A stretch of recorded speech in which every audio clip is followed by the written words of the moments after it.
오늘은 이제 요시야 왕의 마지막 부분을 이제 살펴보게 될 텐데요. 우리가 지난 1월 11일 수요일부터 시작해서 4명의 왕, 지금까지 4명의 왕을 이제 살펴보고 있습니다. 히스기야 왕과 므낫세, 또 므낫세의 아들 아몬, 아몬의 아들 요시야.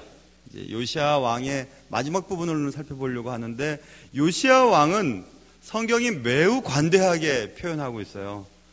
요시야 왕의 일생을 우리가 이해하려면 오늘 본문 속에 있는 25절 말씀을 딱 보면 되거든요. 25절 보면 힘을 다하고 뜻을 다하고 마음을 다하고 모세의 모든 율법을 다 지키고, 그래서 요시야 전에 이와 같은 왕도 없었고 요시야 이후에도 이런 왕이 없었다. 요시야 정말 이런 사람은 없었다. 이런 왕은 없었다. 이렇게 평가를 내려요. 대단히 평가가 관대하죠. 그래서 이 요절을 읽으면서 이런 사람은 없습니다라고 하는 제목이 생각났어요. 그래서 요시야 왕이 어땠길래 성경은 이런 사람은 없다. 요시야 왕 이전에도 없었고 요시야 왕 이후에도 이런 사람은 없었다. 이렇게 율법을 잘 지키고 하나님의 말씀을 지키려고 힘을 다하고 뜻을 다하고 마음을 다한 사람은 없었다라고 얘기하는 것을 보면 요시야 왕이 꽤나 열심히 잘 살았던 것 같습니다. 우리도 언젠가 우리의 삶을 마감하게 될 텐데요. 마감한 이후에 후대 사람들이 하나님이 말씀하시는 거예요. 하나님 나라에 가보면 알겠지만 후대 사람들이 적어도 저런 목사님은 없었어. 저런 장로님은 없었지. 저런 집사님은 안 계셨지. 저런 권사님은 정말 없었어. 좋은 의미의 말입니다. 나쁜 의미의 말고. 그렇게 고백하고 그렇게 평가를 내릴 수 있다면 얼마나 좋을까요? 그렇죠? 얼마나 좋을까? 그런 생각을 해봅니다. 자, 무엇이 요시야 왕을 그토록 좋은 평가를 얻게 하였을까? 요시야 왕에게서 배울 점은 무엇이고 또 아쉬운 점은 무엇일까?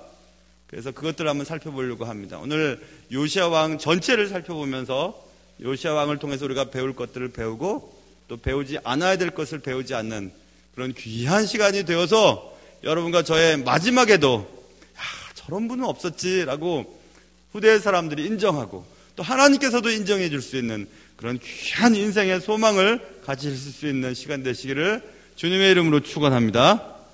자, 그래서 이제 요시야 왕의 인생을 한번 살펴봐야 돼요. 몇 주에 걸쳐서 우리가 요시야 왕에 대해서 살펴보았지만 오늘은 짧게 요약을 하면서 살펴봐야 되는데, 오늘 본문에 나와 있는 것을 보면서 이제 살펴보려고 해요. 요시야 왕의 초기 통치와 그 다음에 통치 중반기 시대를 먼저 나눠놓고 보는 것이 중요할 것 같습니다. 요시야 왕의 초기 통치는 여러분과 제가 알다시피 급작스럽게 왕이 됐어요. 그의 아버지 아몬이 부하들로부터 살해당하거든요. 살해당하자 급작스럽게 요시야가 아버지의 뒤를 이어서 왕이 되었습니다.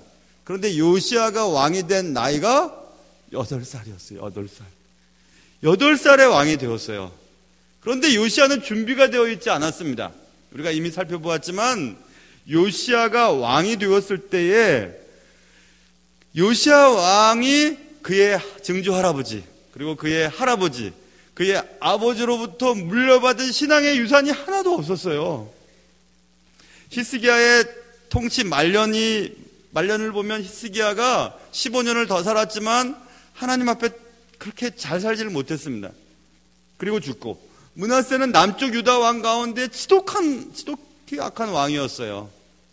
할아버지 통해서 물려받은 거 없고, 그의 아들 아몬, 그러니까 요시야 왕의 아버지죠. 아몬에게도 물려받은 게 없어요. 그러자 당대의 남유다의 대신들이 요시야 왕의 할아버지 때 므낫세에 대해 그렇게 어려운 시간을 보냈던 것을 기억하고 그의 아들이었던 아몬 때에는 좀 잘해볼까 기대를 했는데 그렇지 못했습니다. 그래서 죽여버린 거예요.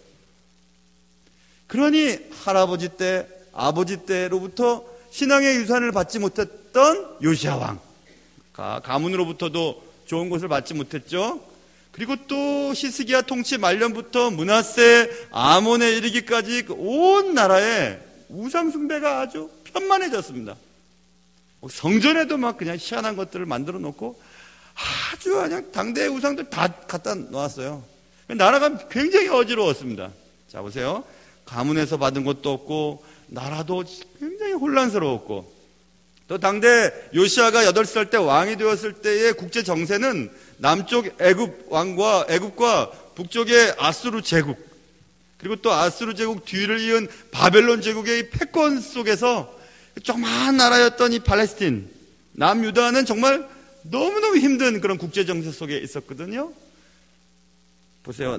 가정에서도 나라적으로도 국제 정세도 너무너무 힘든 때 요시아가 왕이 됐던 겁니다. 그런데 요시아가 언제요? 8살 때. 8살 때 왕이 됐어요. 뭘 알겠어요? 그리고 뭐가 준비가 되었겠습니까?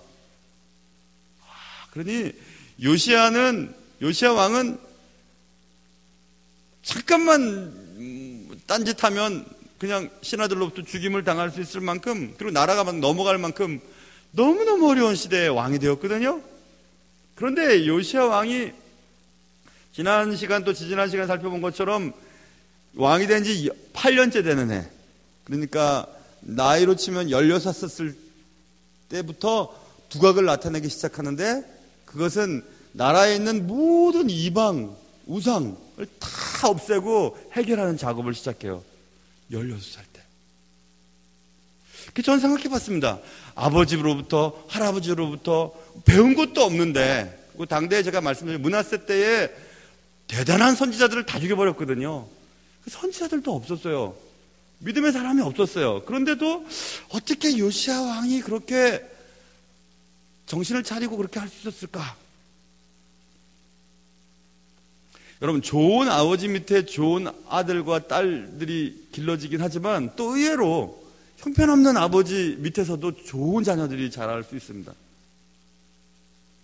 그 아버님이 일찍 아버님을 일찍 여의고 홀 어머니 밑에서 잘 자란 아들이 참 훌륭한 사람이 되는 것도 많고요. 그리고 아버지가 너무너무 집도 돌보지 못하고 알코올에 빠지고, 그럼에도 불구하고 좋은 자녀가 자라는 것도 볼 수 있거든요. 그거 왜 그러냐면 자녀들이 어릴 때 아버님의 모습 그런 걸 보면서, 또 어머님이 혼자 고생하는 것을 보면서 다짐을 하는 거죠. 난 저렇게 살면 안 되겠다.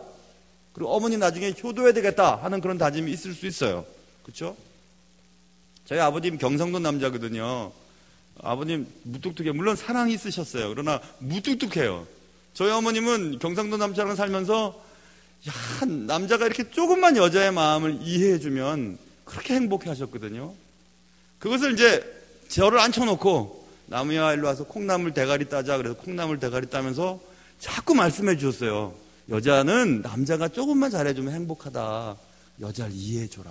여자를 잘해줘라. 얼마나 들었는지 몰라요. 그 혜택을 지금 저 여자가 받고 있는 겁니다. 우리 어머니로부터 혜택을 받았어요. 그래서 저는 요즘에는 제 아내 허락 없으면 숨도 잘 안 쉽니다. 얼마나 제가 충성스럽게 살아가는지 몰라요. 그거는 어머님의 영향이 있어요. 그리고 아버님처럼 내가 살지 말아야지. 아버님이 어머님을 잘 돌보지 못했을 때 어머님이 굉장히 서운해하고 외로워했다는 것을 제가 알았거든요. 제가 그래서 생각한 거예요. 이렇게 아버지처럼 무뚝뚝하게 하지 말아야지. 아버님 사랑 있으시고 가족에 대해서 철저히 잘하셨죠. 자녀들 다 공부시키시고 다 했지만 아버님의 부족한 부분을 제가 그렇게나 하지 말아야지 라는 생각을 가졌기 때문에 그렇게 하지 않았어요. 그런 경우들도 있죠. 그러니까 요시아 왕이 할아버지 때, 아버지 때 형편없었어요. 그러는 것을 보고 저 이런 형편없는 것은 저 우상숭배하는 것 때문에 그렇지. 그러니까 우상숭배 다 없애야 되겠다라고 어릴 때부터 생각을 했는지도 모르겠어요. 그렇죠? 그래서 요시아 왕 때 16살 때부터 개혁을 시작하게 되는데 엄청난 개혁을 시작하거든요. 그게 이제 유다 왕 제 16대 왕이죠. 이 왕이. 그래서 이 요시아 왕이 이제 좋은 개혁 정치를 이렇게 벌이게 됩니다. 그로부터 또 10년이 지난 후, 그러니까 요시아 왕이 된 지 18해째 되는 해, 그때 결정적인 사건이 발생되게 되는데, 그때 우리가 지난 시간과 지지난 시간에 살펴본 것처럼 성전을 수리할 마음이 생겼어요. 성전에 들어왔던 막 우상을 다 치우는 작업들을 하다가 이제 드디어 왕이 된 지 18해 되는 해, 그가 26살이 되는 해에 성전에 회파된 것을 수리를 하는 작업들을 우리 지난 시간에 살펴보았어요. 막 성전 수리를 막 시킵니다. 돈을 주어서 적극적으로 막 재정은 다 투자하면서 성전 수리를 시켜요. 그때 어떤 일이 벌어졌죠? 성전 수리를 하는 가운데 율법책이 발견됐잖아요. 그렇죠? 그게 요시야 왕의 개혁에 있어서 절정이었습니다. 율법책을 발견한 그 사건이. 그래서 율법책 속에서 우리나라가 또 우리의 민족이 뭐 때문에 이런 어려움을 당했는지가 깨닫게 되는 거예요. 이미 예언되어 있었거든요. 왕이 이렇게 하면 이렇게 될 거다. 나라가 이렇게 하면 이렇게 될 거다. 딱 그렇게 지금 이 나라가 고통받고 있다는 사실을 깨닫고 그의 개혁의 절정의 작업을 하게 되는데 그것은 말씀 중심으로 돌아가는 것입니다. 그래서 지금 지난 시간에 우리 Back to the Bible, B2B 말씀으로 돌아가는 거예요. 그래서 말씀 중심의 나라를 만들려고 막 애를 씁니다. 그게 요시야 왕 때 일어났어요. 자 보세요. 요시야가 8살 때 왕이 되고 그로부터 8년 뒤에 16년 때 16살 때 개혁이 시작하고 또 그로부터 10년 뒤 지난 그래서 왕이 된 지 18년째 되는 해에 개혁의 절정이 벌어지게 되었다. 그것은 말씀이었다. 이렇게 제가 말씀드렸죠. 그게 이제 요시야 왕의 통치 초기와 중기로 넘어가는 그런 내용인 것입니다.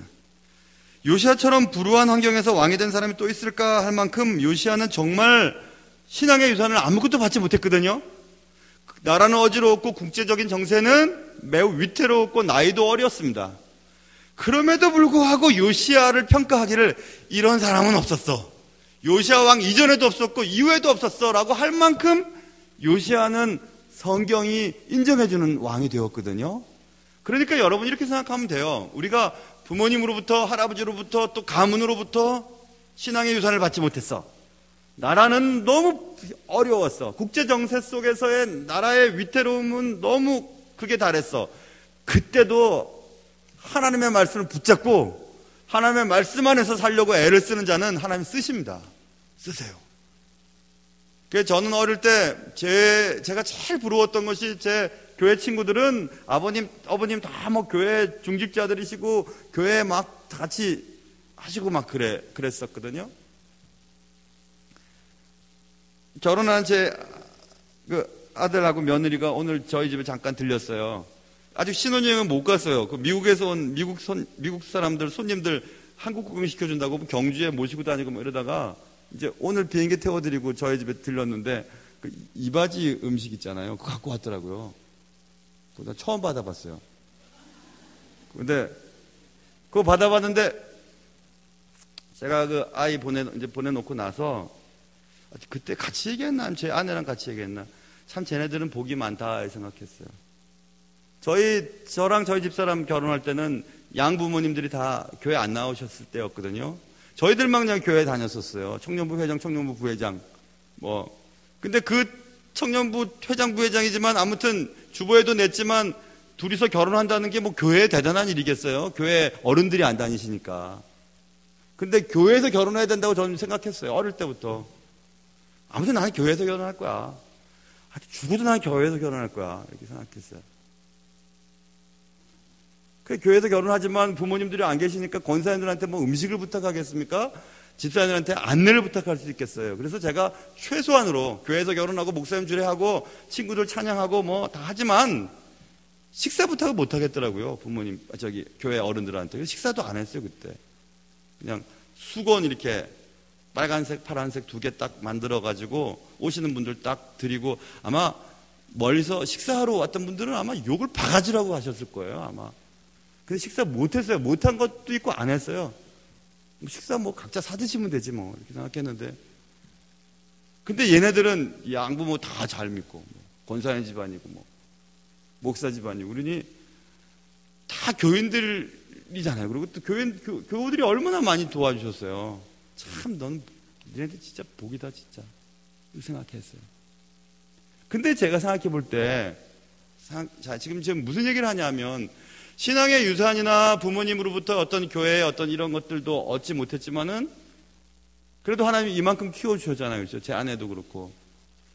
그러니 하나님을 사랑하고 또 하나님이 사랑하시는 자들은 하나님이 키우셔요. 하나님이 키우셔요. 그러니까 아이들을 우리 자녀들과 우리 며느리나 또 사위나 누구든지 상관없이 그 아이들이 예수 안에서 하나님 말씀 잘 믿고 교회 생활 잘하도록 도와주는 게 최고 좋은 일입니다. 최고 좋은 일이에요. 그래서 나는 할아버지, 아버지 같은 사람은 되지 말아야지라고 했던 요시야 왕의 다짐과 노력 때문이었을 수도 있고, 그렇게 시작된 그의 개혁이 하나님을 기쁘시게 했던 것 같습니다. 그리고 그가 성전을 수리하겠다고 하는 마음, 하나님의 집을 수리하겠다고 하는 그의 마음을 하나님 기쁘게 여기셨어요. 그리고 그에게 말씀을 허락하셨죠.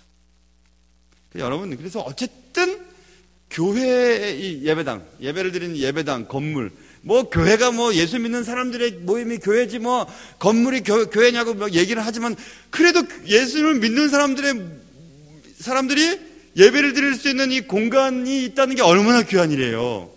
그러니까 이 공간을 사랑하고 이 공간을 위해서 헌물을 드리고 이 공간을 청소하고 이런 것들을 얼마나 귀하게 보시는지 아시겠어요? 그러면서 말씀이 깨달아지는 거죠. 지금 이 요시야가 그랬어요. 여러분도 이 예배당을 사랑하셔야 돼요. 예배당을. 제가 얼마 전에도 요 위에 올라갈 일이 있어서 봤는데 방에 막 불이 켜 있고 화장실 안에 막 불이 켜 있고 이래서 그래서 제가 예전에 제가 모시던 제가 부목사 때 담임 목사님이 그러셨어요. 니들도 담임 목사 되면 안다. 왜 그런 얘기 했냐면 어떤 부서에 에어컨을 켜고 간 사건이 벌어졌거든요. 그랬더니 그 담임은 얼마나 무서운지 말하면서 니네들 돈이면 그렇게 하겠냐고, 니네들 집이면 그렇게 하겠냐고 하면서 저희들은 가만히 있었죠. 니들 담임 목사 되면 안다 막 그러시더라고요. 진짜 담임 목사님 그런 마음이 있어요. 불 하나 켜져 있는 거, 종이 하나 낭비하는 거 안타까워 죽겠어요 정말. 왜냐하면 하나님의 거잖아요. 하나님께 드린 예물로 전기도 들어오는 거고 교회에 여러 가지 것들도 하는 거 아닙니까? 그런데 그걸 함부로 쓰는 거죠. 교회 물건을 함부로 쓰는 거죠. 그럼 안 되죠. 하나님께 드려진 건데, 복음을 위해서 또 교회 교육을 위해서 사람을 살리는데 그런데 사용하도록 이런 것들이 진행되는 건 아닙니까? 함부로 사용하면 안 되죠. 그래서 어떤 상황 가운데서 살아가든지 교회를 사랑하고 또 하나님의 말씀을 붙잡는 사람은 언젠가 하나님께서 이런 사람은 없었지, 이렇게 평가를 내리는 일이 있을 거예요. 그러니까 여러분 어쨌든 예배당을 사랑하고 그리고 말씀을 사랑하고 하나님의 말씀대로 살려고 애를 쓰고, 말씀이 있을 때 회개를 하잖아요. 요시야 왕은 회개를 하고 그렇게 살아갈 수 있는 여러분과 저의 삶이 되시기를 주님의 이름으로 축원합니다. 그런데 요시야 왕의 말년에 뜻밖의 사건이 벌어지게 돼요. 그것은 뭐냐 하면 요시야 왕이 예상 밖의 죽음을 맞이했다는 거예요. 오늘 본문에도 보면 이런 사람은 없었다라고 하는 얘기가 바로 전에 아까 얘기했던 개혁의 절정의 때, 요시야 왕이 된 지 18해 때에 오늘 본문에 보면 예루살렘에서 여호와 앞에 유월절을 지켰다. 그러니까는 절기 지키는 것도 요시야가 굉장히 강하게 지켰던 거거든요. 그러니까 여러분 절기 지키는 거, 교회의 절기, 그것을 우리 시대에 오면 주일 성수하는 거 철저히 지켰어요. 요시야 왕은. 이런 사람 없었다는 거예요. 그러니까 여러분 주일 성수 제대로 못하고서는 복받을 생각하지 마세요. 절대 그건 안 되는 겁니다. 주일 성수 제대로 안 하고서 하나님 앞에 축복을 받을 거라고 생각하는 거 절대 하지 마세요. 그건 하나님 기뻐 안 하세요. 주일 성수는 정말 중요하고, 주일 성수뿐만 아니라 예수를 믿는다는 사람들이라면 주일 오전 오후 수요 예배, 오늘 같이 수요 예배, 이건 기본적인 거예요. 그리스도인의 의무에서의 예배 성수, 예배 지키는 것은 기본적인 거거든요. 기본적인 것이 안 된 상태에서 하나님 왜 내 기도를 안 들어주시고 왜 내가 이렇게 하면 이렇게 얘기할 수가 없어요. 이거 기본적인 거거든요. 기본적인 거. 그런데 요시야 왕은 말씀을 발견하고 무엇이 잘못됐는지 깨닫고 어떻게 살아야 되는지를 안 후에 그는 절기 지키는 것을 열심히 했다고 본문에 쓰여 있잖아요. 6월절 절기 지키는 것을. 이렇게 절기를 사사시대 때부터 요시야 왕 이전에 그리고 이후에 때도 이렇게 절기를 강조하며 지켰던 왕은 없었다. 이렇게 얘기할 만큼 주일 성수를 잘해야 돼요. 정말 잘해야 돼요. 그래서 아무튼 이렇게 했는데 요시야 왕이 오늘 본문에 보면 이런 이제 사건이 벌어지게 돼요. 어떤 사건이냐면 요시야 왕이 된 지 31번째 되는 해, 31번째 되는 해에 31년간 통치했으니까 31번째 되는 해에 애굽과 아수르 제국의 전투가 벌어지게 되거든요. 그런데 애굽과 아수르의 전투가 벌어지려면 꼭 건너야 하는 도로상에 위치한 나라가 팔레스틴이에요. 그런데 이 남쪽에 있던 애굽 왕 바로 느고라고 하는, 바로 느고가 아니라 애굽 왕의 명칭이 바로잖아요. 파라오잖아요. 그래서 파라오 느고라는 얘기예요. 그러니까 왕의 이름은 느고예요. 바로 느고가 아니라. 그러니까 뭐 바로 느고라고 설교를 해버리는 목사님들도 계시더라고요. 잘 몰라서 그러는 거고, 애굽 왕 파라오. 그러니까 애굽 왕의 명칭이 파라오죠. 몽고가 칸이 들어간 것처럼 칸이 다 들어가잖아요. 그렇죠? 황제 이름이. 그러니까 애굽은 파라오죠. 그러니까 바로 느고라고 하는 왕 때에 느고가 아수르 치려고 올라갔었어요. 딱 올라가는데 이 요시야 왕이 그쪽 아수르 제국 편 쪽에 섰던 것 같아요. 그래서 아수르 제국을 치러 가는 느고 왕의 군대를 막아서는 일이 무깃도에서 벌어져요. 무깃도는 여러분 먼저 가보세요. 무깃도는 막 교통의 요충지예요. 모든 군사들이 막 모일 수 있는 무깃도라고 하는 것이 있어요. 굉장히 좋은 위치가 아주 좋아요. 전략적으로도 훌륭하고. 무깃도에서 전투를 하다가 죽어버려요. 요시야 왕이. 물론 이제 오늘 본문에 보면 무깃도에서 왕이 요시야를 무깃도에서 만났을 때 죽인지라 이렇게 잠깐 쓰여 있죠. 29절에 보면. 역대하에 보면, 역대하 34장 35장에 보면 요시야의 왕의 마지막 부분이 나와 있는데,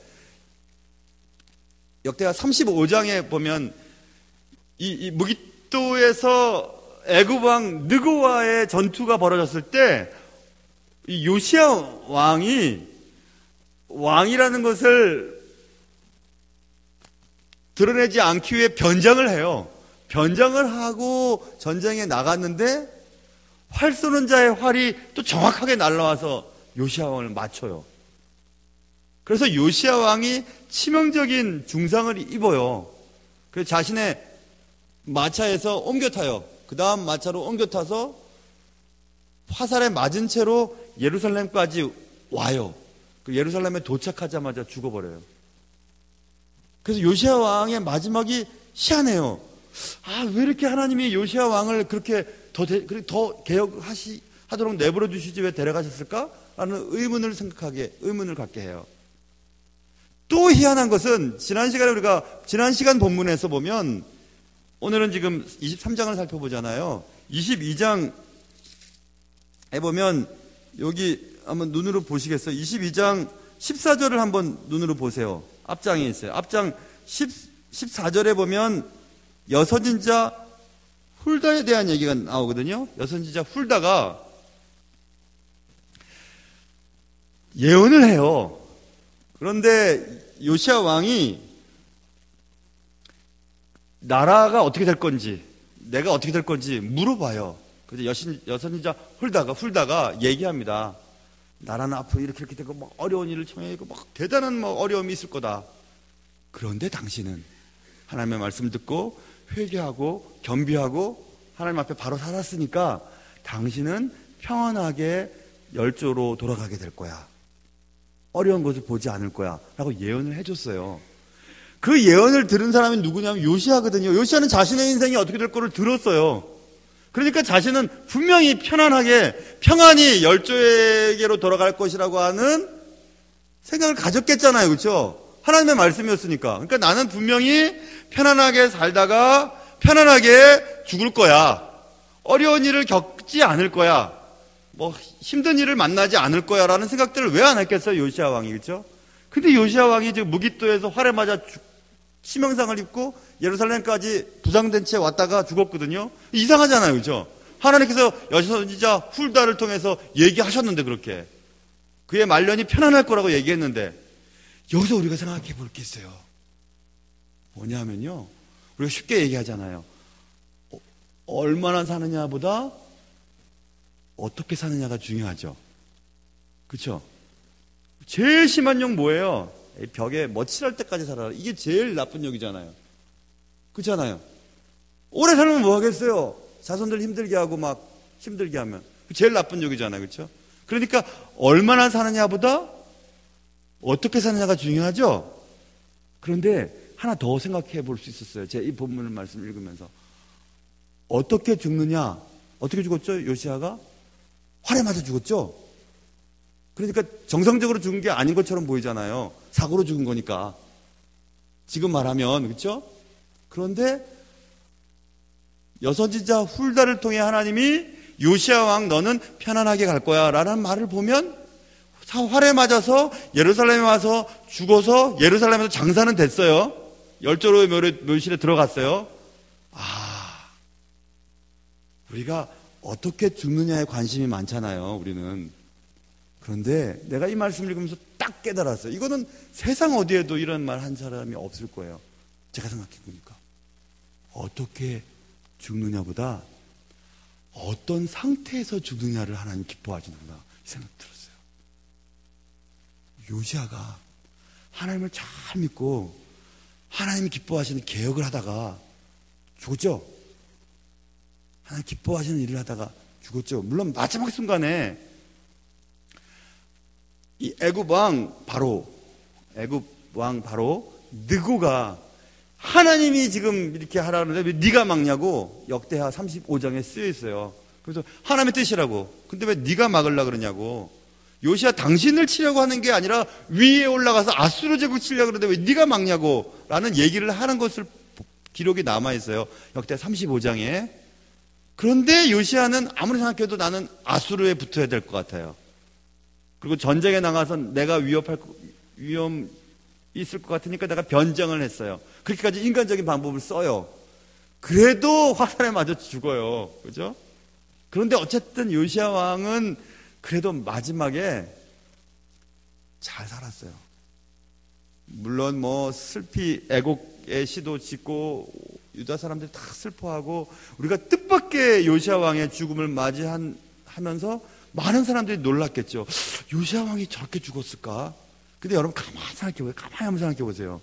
우리의 관심은 왜 저렇게 죽었을까? 왜 사고로 죽으셨을까? 왜 병에 걸리셨을까? 그냥 편안하게 장수하다가 편안하게 우리가 다 원하는 것처럼 주무시다가 탁 돌아가시면 제일 좋을 죽음인 것처럼 여기는데 죽음의 순간에 우리가 주님과의 관계가 제일 중요해요. 제일 중요한 것이 그건데 하나님과의 관계가 제일 좋았을 때 죽는 것이 복된 죽음이에요. 사고로 죽었든 뭐 총에 맞아 죽었든 뭐 어찌됐든지 화살에 맞아 죽었든지 상관없이 죽을 때 어떤 상태로 죽었느냐가 하나님 눈에 볼 때는 이게 축복된 죽음인지 축복되지 않은 죽음인지가 결정된다는 사실을 본문을 통해서 우리는 알 수 있어야 돼요. 분명히 여선지자 훌다는 당신은 평안히 죽을 거라고 하나님께서 당신의 회개하는 것을 들으시고 말씀대로 살려고 하는 것을 들으시고 하나님의 말씀대로 살려는 몸부림치는 것을 보시고 기뻐하셨기 때문에 당신은 어려운 것을 겪지 아니하고 편안하게 죽을 거라고 약속해 주셨거든요. 그런데 우리 생각에는 편안하게 죽는다는 것은 편안하게 장수하다가 잘 먹고 지내다가 그냥 잠자듯이 죽는 거라고 생각을 하는데 요시야 왕 그렇게 안 죽었잖아요. 전쟁에 나가서 죽었잖아요. 화살에 맞아 죽었잖아요. 그런데 그게 하나님 눈에 볼 때는 편안한 죽음이었다는 거예요. 여선지자 훌다를 통해서 주신 말씀, 하나님의 말씀이 잘못된 것이 아니라면 여선지자 훌다의 예언한 대로 하나님이 주신 예언대로 요시야 왕은 죽은 거예요. 근데 인간의 눈으로 볼 때는 요시야 왕의 죽음이 너무 뜻밖인 거예요. 섭섭해요. 이상해요. 이해가 되질 않아요. 그때 우리는 이사야서 말씀을 들여다봐야 돼요. 이사야서 57장에 있는 말씀이, 이런 말씀이 기록되어 있거든요. 이사야서 57장 1절부터 2절까지 이런 말씀이 기록되어 있어요. 제가 읽어드릴게요. 의인이 죽을지라도 마음에 두는 자가 없고 진실한 이들이 거두어감을 당할지라도 깨닫는 자가 없도다. 들어보세요. 의인들은 악한 자들 앞에서 불리어 가도다. 그들은 평안에 들어갔나니 바른 길로 가는 자들은 그들의 침상에서 편히 쉬리라. 무슨 말이냐면 어떤 사람이 죽었어요. 의인이에요. 근데 그 사람이 막 뜻밖의 죽었단 말이에요. 그 이상해요. 사람들이 이상하게 생각해요. 그런데 아무도 그 이유를 모르지만 그 사람은 이미 편안한 침상에서 쉬고 있다는 거예요. 하나님 데려가셨기 때문에. 악한 자들의 눈앞에서 그를 데려가셨다는 거예요. 악한 일을 당하지 않게 데려가셨다는 거예요. 그렇다면 우리가 어떤 죽음을 맞이하든지 하나님께서 사랑하시는 자의 죽음은, 하나님과 함께하는 상태에서의 죽음은 그가 더 아픈 일, 더 괴로운 일, 심지어는 하나님을 배반하는 그런 형편없는 일을 만나기 전에 하나님의 사랑의 결과로 그를 하나님의 품으로 데려가셨다고 믿는 사람이 세상에는 없다는 거예요. 그럼 여러분 잘 생각해 보세요. 우리가 얼마나 사는 것보다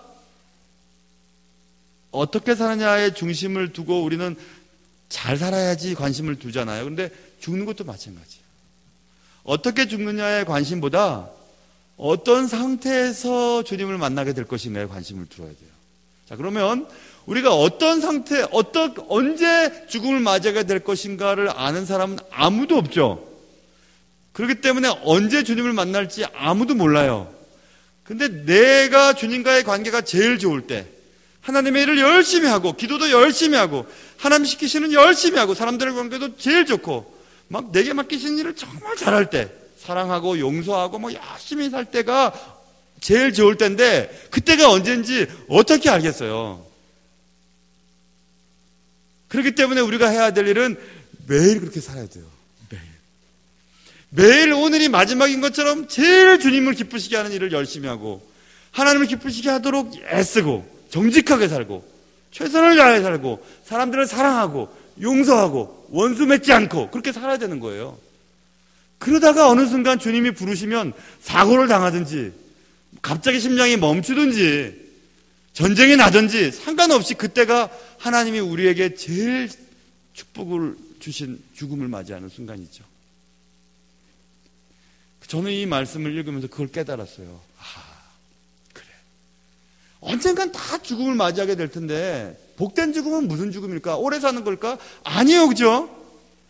복된 죽음은 어떤 죽음일까? 편안하게 그냥 잠자듯이 죽는 거. 우리 다 그렇게 기도하지만, 진짜 중요한 것은 잠을 자든지, 사고를 당하든지, 죽음을 맞이하는 그 순간이 주님과 가장 가까울 때가 되는 것이 가장 축복의 순간이죠.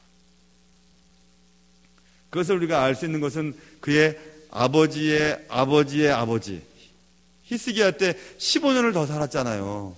삶이 연장됐지만 히스기야는 15년 동안 그동안 살아왔던 것들 다 까먹어 버렸어요. 그럼 오래 산 것이 히스기야 왕에겐 득이 됐나요? 해가 됐나요? 해였죠. 그러니까 결국은 뭐예요, 여러분?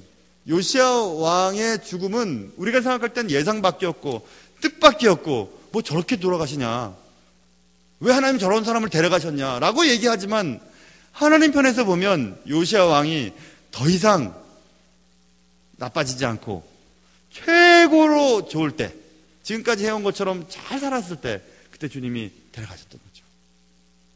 그러니 우리는 우리 가족들이나 또 우리 부모님이나 누구든지 우리가 원하는 방식대로 삶을 마감하지 않으신다고 해도 그것 때문에 슬퍼할 필요는 없어요.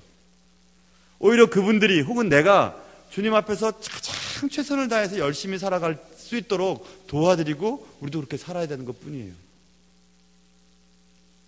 그렇다면 오늘 여러분이, 제가 또 여러분과 제가 이제 집에 가서 잠을 잘 때 하나님 앞에서 부끄러움이 없는지, 사람들 앞에 부끄러움이 없는지, 속인 것 없는지, 다른 사람 원한 살 만한 일은 없었는지, 하나님 앞에 죄송스러운 것은 없었는지 생각해 보면서 한 장을 또 넘겨야 돼요, 페이지를. 그래서 내일이라고 하는 다음 페이지가 있으면 또 살아가는 것이고, 다음 페이지가 없고 오늘 페이지가 마지막 페이지라면 오늘이 제일 좋은 시간이 되어야 돼요. 그러니까 매일매일 사랑하며 매일매일 사람들을 용서하고 매일매일 하나님 앞에 충성을 다하며 살아갈 수 있는 여러분과 저의 삶이 되시기를 주님의 이름으로 축원합니다. 자, 그래서 그렇게 이제 요시야는 죽었어요. 자, 그러면 이제 요시야 왕의 삶을 우리가 짧게 요약을 했죠. 몇 주에 걸친 것들을 오늘 몇십 분에 걸쳐서 요약을 했어요. 이제 우리 결론을 내릴 참이에요. 그러면 우리가 요시야의 삶을 통해서 배워야 할 점이 무엇인가? 또 배우지 말아야 할 점은 무엇인가? 그것을 빨리빨리 얘기를 해야 될 것 같아요. 요시야가 잘한 것, 그것은 아까 말씀드린 것처럼 예배당을 사랑했어요. 여호와의 전을 수리했어요. 교회 사랑하는 사람이 하나님 기뻐하세요. 교회는 건물. 그러니까 하나라도, 교회의 물건 하나라도 아끼셔야 돼요. 함부로 쓰면 안 돼요. 불도 내 거 아니라고 막 켜고 다니지 마시고 불도 끄고.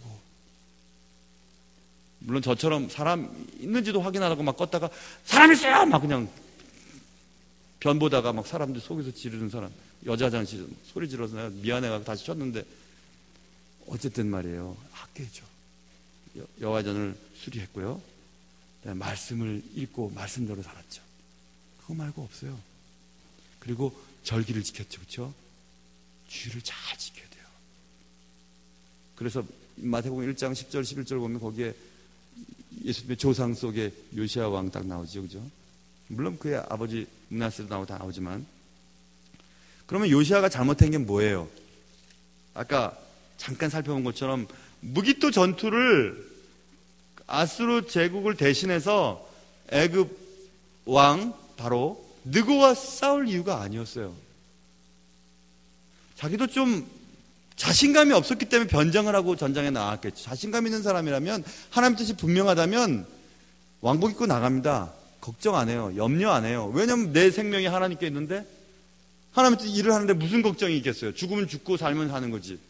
자기 생각에도 좀 이상한, 좀 확실하지가 않았던 것 같아요. 그러니까 염려하면서 최소한의 방법을 사용한 것이 왕복을 벗고 왕이 아닌 것처럼 변장하고 나간 것이었잖아요. 그거 보면 요시야 왕이 좀 그 출정, 그 전장에 나간 것이 스스로에게 있어서의 확신이 없었다는 것을 미루어 짐작할 수 있죠. 그러니까 하나님의 뜻이 아니라면 내가 이것을 해야 되는지 말아야 되는지, 그런데 뭔가 찜찜해요. 하나님이 원하시지 않는 것 같아요. 그럼 안 해야 돼요. 하나님이 기뻐하시지 않는 것 같아요. 뭐 예를 들면 이런 거겠죠. 아, 내가 이거 성금 들어야 되나 말아야 되나. 아니면 뭐 오늘 주일이지만 내가 이거 중요한 이거 계약을 따내야 되는데, 오늘 장사하면 대박이 날 것 같은데, 근데 좀 찝찝해요. 안 해야 돼요. 안 해야 돼요.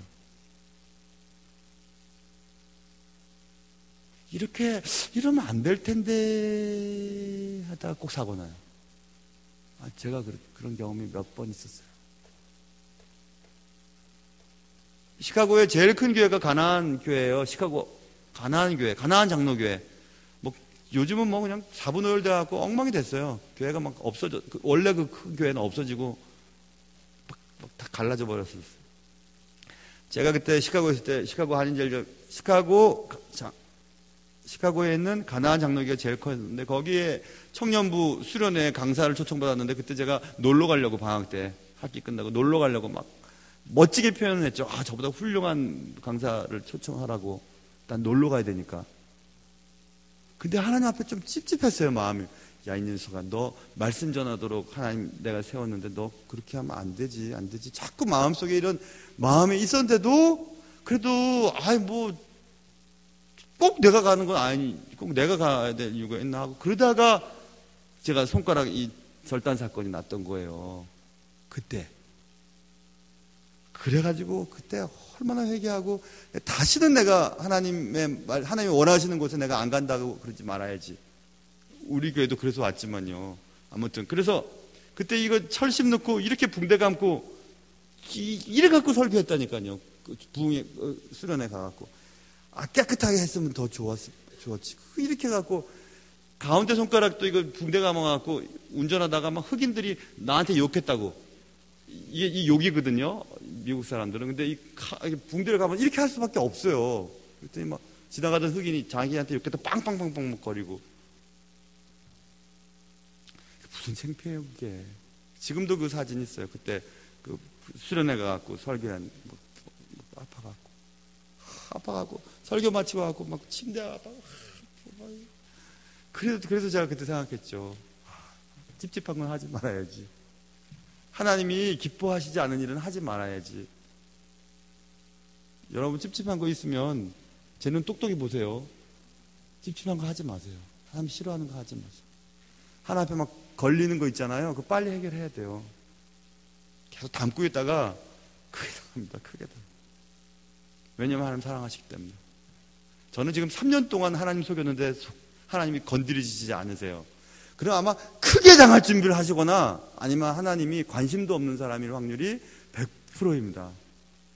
관심이 없어요. 네가 그러든지 말든지. 이건 어차피 내 사람 아닌데 내버려 두시는 분이. 그럼 더 위험하죠. 그렇죠? 그래서 요시아가 잘못한 것은 하나님 뜻을 분별하지 못하고 인간적인 판단을 가지고 자신의 행동을 결정했다는 거예요. 무기토 전투에 나갔다는 거죠. 그래서 하나님을 믿고 사는 사람들은 한순간도 방심하면서 살면 안 돼. 이제 됐지 하면 안 돼요. 요시아 왕이 그렇게 개혁을 하면서 나라의 인기도 없고 하나님 앞에 인정을 받았지만 마지막에 실수하잖아요. 그 마지막 실수. 그럼에도 불구하고 성경은 요시아 같은 사람은 없었다. 이런 사람은 없었다.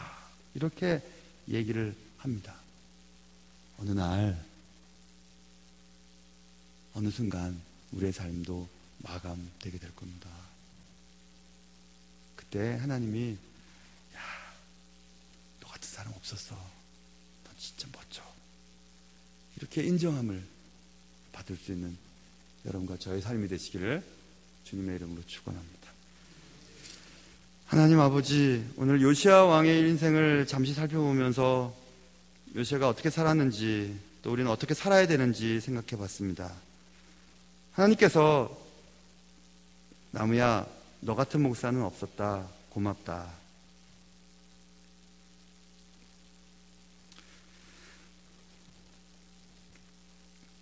이렇게 얘기해 주시는 주님의 음성을 꼭 들을 수 있도록 최선을 다해 살며 정직하게 살며 거룩하게 살기 위해 애쓰는 그리고 우리 모두가 되게 도와주시옵소서. 예수님의 이름으로 기도합니다. 아멘.